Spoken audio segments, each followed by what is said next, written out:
بسم اللہ الرحمن الرحیم۔ حضرت علی رضی اللہ تعالی عنہ نے فرمایا، جس گھر میں عورت روتی ہے یا دکھ میں رہتی ہے یا جس گھر میں عورت پریشان رہتی ہے اس گھر میں کیا ہوتا ہے۔ مرد اس ویڈیو کو ضرور دیکھیں۔ آج کی اس ویڈیو میں ہم بات کرنے والے ہیں کہ حضرت علی نے فرمایا گھر میں عورت کا رونا کیسا ہے۔ جس گھر میں عورت روتی ہے اس گھر میں اللہ کا کون سا عذاب نازل ہوتا ہے، اور اس کے ساتھ ساتھ ہم آپ کو یہ بھی بتائیں گے کہ نبی کریم صلی اللہ تعالی علیہ وسلم نے ارشاد فرمایا آنکھ کا پھڑکنا کیسا ہے، اور ساتھ ہی ساتھ یہ بھی بتائیں گے کہ حضرت علی نے فرمایا رات کو پانی پینا کیسا ہے۔ ایک مرتبہ حضرت علی رضی اللہ تعالی عنہ راستے سے گزر رہے تھے، دیکھا کہ ایک شخص اپنی بیوی پر ظلم کر رہا تھا، تشدد کر رہا تھا۔ حضرت علی قریب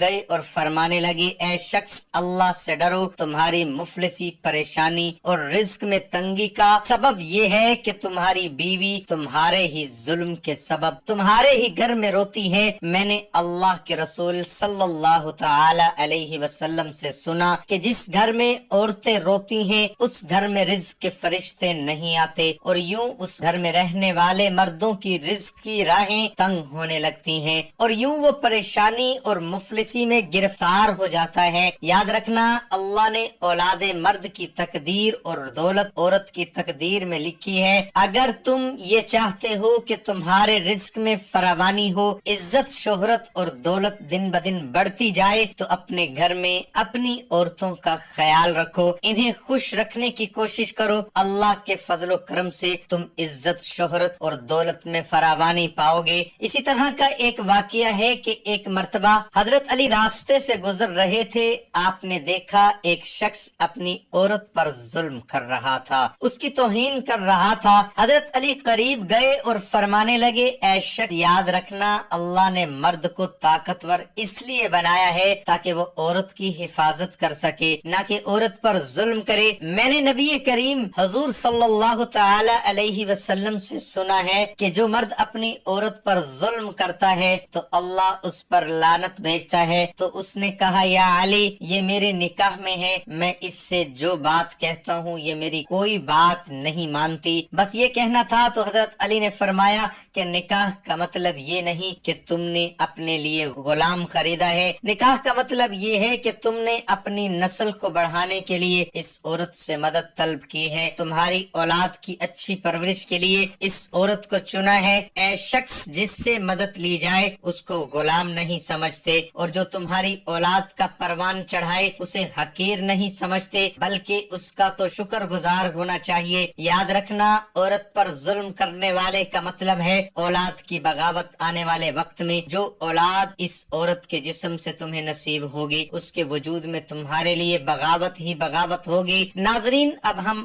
آپ کو بتانے والے ہیں کہ حضرت علی نے فرمایا کون سے جانور انڈے دیتے ہیں اور کون سے جانور بچے۔ ایک مرتبہ مدینہ میں یہودی مولوی آئے، راستے میں حضرت علی رضی اللہ تعالی عنہ سے ملاقات ہو گئی۔ یہودی مولوی پوچھنے لگے، آپ کون؟ حضرت علی رضی اللہ تعالی عنہ نے فرمایا کہ میں علی۔ تو ان یہودیوں میں سے ایک بولا کہ آپ کی تعریف تو بہت سنی تھی، اور کہنے لگا کہ مدینہ میں کوئی اور بھی علی ہے؟ حضرت علی رضی اللہ تعالی عنہ نے مسکرا کر فرمایا، تم مدینہ کی بات کرتے ہو، سارے زمانے میں صرف ایک ہی علی ہے۔ یہودی بولا کہ نبی کریم صلی اللہ تعالی علیہ وسلم نے ارشاد فرمایا کہ میں علم کا شہر ہوں اور علی اس کا دروازہ ہے۔ حضرت علی نے فرمایا بے شک۔ یہودی مولوی بولے کچھ پوچھ لیں؟ حضرت علی نے فرمایا پوچھو۔ وہ یہودی کچھ سوال رٹ کر لائے تھے، حضرت علی سے سوال پوچھتے گئے اور حضرت علی جواب دیتے گئے۔ سب یہودی مولوی سر پکڑ کر بیٹھ گئے، اب کیا پوچھا جائے؟ یہودیوں کا سب سے تگڑا، سب سے بڑا مولوی عالم آیا اور کہنے لگا، سنو، میرے ذہن میں ایک سوال آیا ہے، یہ